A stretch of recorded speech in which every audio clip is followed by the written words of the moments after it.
Bonjour, je m'appelle Benjamin Charignon, je suis professeur agrégé de lettres modernes et dans cette vidéo, j'aimerais vous donner le premier commandement de la réussite à l'épreuve orale de français du baccalauréat. Ce conseil que je vais vous donner, je peux vous dire qu'il fait toute la différence entre un candidat moyen et un bon ou un très bon candidat. Ce conseil, c'est de prendre en compte la question posée par l'examinateur. Je vous rappelle qu'à l'oral du bac de français, l'examinateur va vous demander de travailler sur un texte, mais il va pas seulement vous donner un texte, il va également vous donner une question qu'il vous pose sur ce texte et à laquelle vous êtes censé répondre dans la première phase de l'oral qui est l'exposé du candidat sur le texte en réponse à la question de l'examinateur. Or, la plupart des candidats, dans le meilleur des cas, quand ils se sont un peu sérieusement préparés, tombent dans un piège qui est le piège de la récitation. C'est-à-dire qu'ils se contentent de réciter le cours qu'ils ont appris sur le texte sans faire l'effort d'adapter ses connaissances à la question qui a été posée par l'examinateur.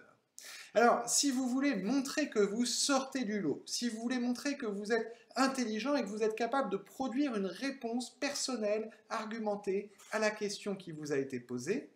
je vous invite à faire trois choses. La première chose, c'est que vous avez intérêt à reprendre la question qui vous a été posée dans votre exposé à un moment qui suit immédiatement la lecture que vous ferez du texte après avoir rapidement introduit votre exposé. Donc le schéma, c'est introduction rapide pour présenter le texte, lecture du texte, à un moment l'examinateur vous interrompt ou bien il vous laisse continuer jusqu'au bout, mais en tout cas, vous ne commencez pas la suite de votre exposé sans avoir repris la question posée. Reprendre la question posée, ça veut dire la lire tout simplement, mais aussi la reformuler, expliquer comment vous comprenez la question qui vous a été posée. S'il y a un terme un peu technique dans la question, définir ce terme, et ensuite vous annoncez votre plan.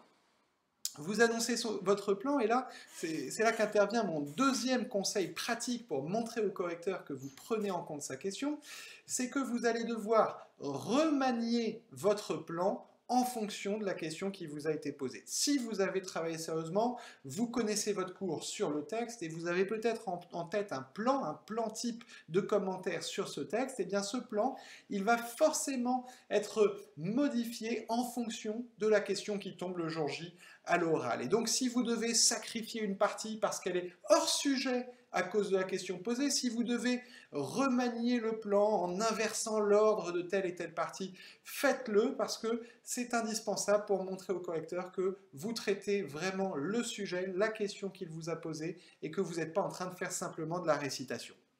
La troisième conséquence, le troisième conseil pratique que je vous donne, c'est d'identifier les mots-clés de la question posée, les mots-clés de la consigne, et de vous en servir en permanence dans votre exposé. Évidemment, dès l'annonce de plan, dans l'intitulé de vos parties de commentaires, il faut que ces mots-clés soient mobilisés, mais même tout au long de votre commentaire, tout au long de vos analyses, reprenez ces mots-clés, n'ayez pas peur de vous répéter, c'est en reprenant sans cesse ces mots-clés que vous allez montrer à l'examinateur que vous êtes vraiment ancré dans le sujet, que vous n'êtes pas un simple perroquet qui récite son cours, mais bien un candidat intelligent qui est en train de réfléchir à voix haute pour produire une réponse personnelle et argumentée à la question posée.